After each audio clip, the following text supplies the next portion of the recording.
Brooklyn Park Police played a role in helping the county's Violent Offender Task Force carry out a massive weapons and drug raid on Thursday.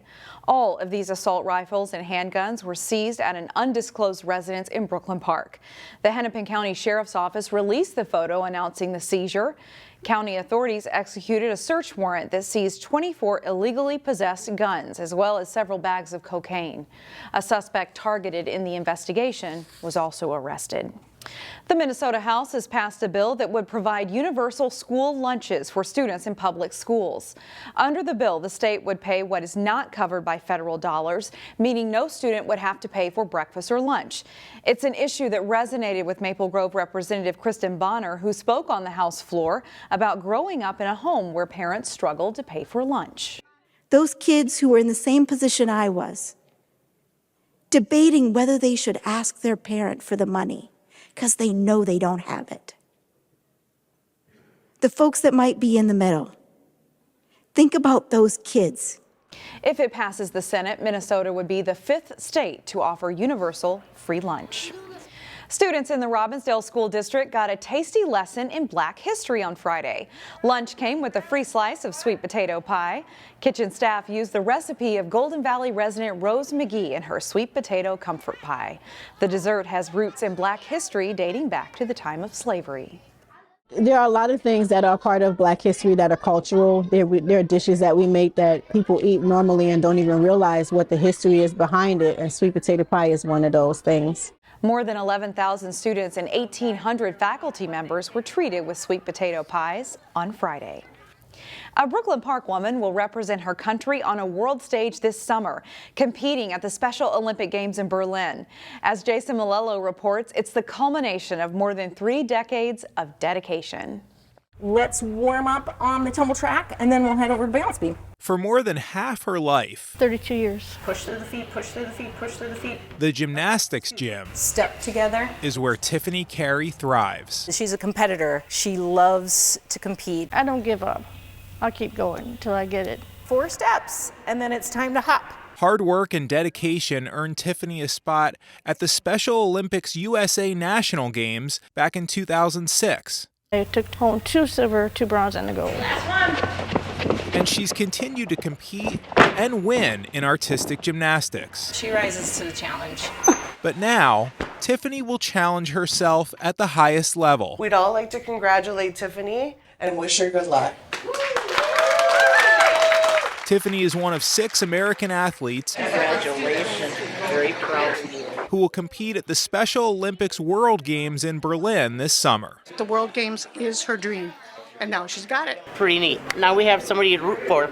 2, 3, and straight jump. Tiffany says she's not nervous for the World Games and really doesn't even care about winning that much. And finish. To me, it's not about winning the gold. It's try your best. She really just wants to inspire others. All right, come on. Wow!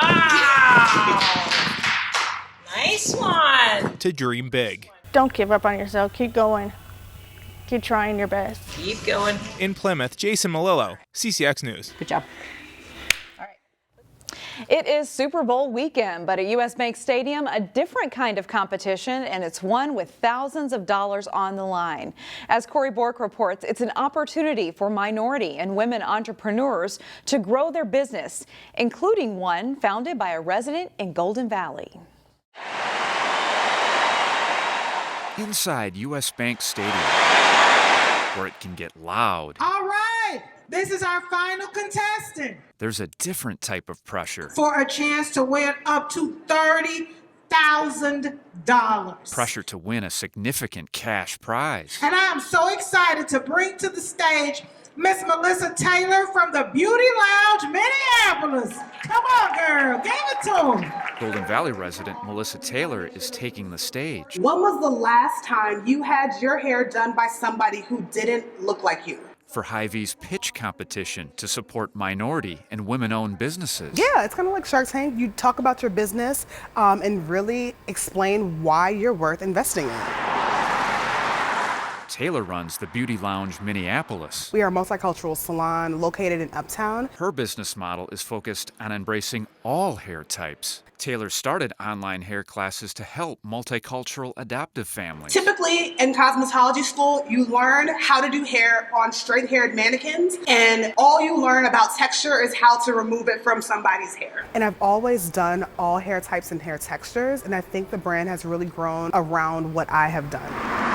Word about her business has spread. We have people who come from Madison, Wisconsin, who come from St. Cloud, who come from Duluth on a regular basis to get their hair done. We know our communities are changing very rapidly, and we want to make sure that people of all races have a space to come. Now she has 5 minutes to convince a panel of judges she's a cut above the rest. People are starting to understand that they need to understand how to work with all hair textures. Corey Bohr, CCX News.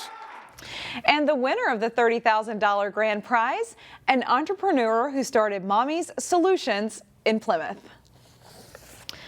A Grammy Award-winning artist will help bring a little New Orleans-style jazz to the Northwest Metro this weekend.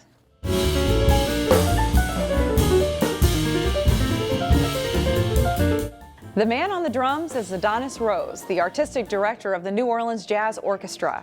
This weekend, he'll be working with students from the North Hennepin Community College Jazz Ensemble.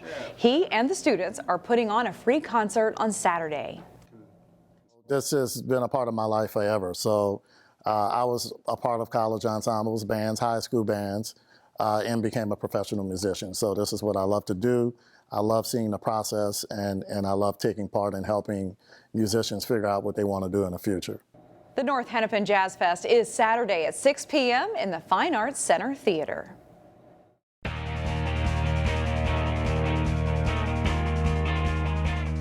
The Park Center and Totino-Grace boys basketball teams each won state titles last season. Park Center in Class 4A and Totino-Grace in 3A. They're each ranked #1 in their class this season, too. The Pirates and Eagles met for the second time this winter Thursday night. Totino-Grace, #1 in Class 3A, hoping to hand Park Center its first loss in boys basketball. The Pirates are #1 in 4A. Cash Chavis drives and dishes to the corner for a 3 from C.J. O'Hara as Park Center leads early 9-3. Tayson Chapman steals the pass and takes it all the way, scoring plus a foul as the Eagles pull within 4. Joe Burgess finds O'Hara on the back cut for 2. James Ware and the Pirates lead 29-22 after a low-scoring first half. The offenses get going in the second. Isaiah Johnson takes it all the way for the layup as Grace takes its first lead 32-31. The Pirates go inside to Chang Ring for one of his 4 second-half hoops, and it's 35-32 Pirates. Tommy Humphreys buries the 3 as the Eagles go back in front 40-39 in a game that stays tight throughout. Chapman plays well. The sweet step-back jumper here makes it 42 all. Chapman scores 22. Quick passing in transition leads to a 3 for J.J. Ware, and Park Center goes up 47-45. Chavis has a great night. His 3 gives Park Center a 3-point lead. Isaiah Johnson, though, answers with a 3 for the Eagles, and it's tied at 50-50. In the second half where the Stars shine, Chavis makes the most plays. The steal and dunk are part of a 27-point night for him. Park Center improves to 19-0 with a 68-65 win.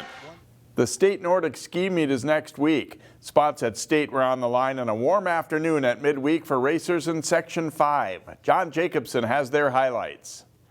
No jacket required on a 43-degree afternoon in Golden Valley for the Section 5 Nordic Ski Championships. Haley Zimpel, a Zimmerman High School senior, goes on first in the pursuit race. Savannah Kroll of Maple Grove is first local girl out. Crimson senior starts third in the pursuit.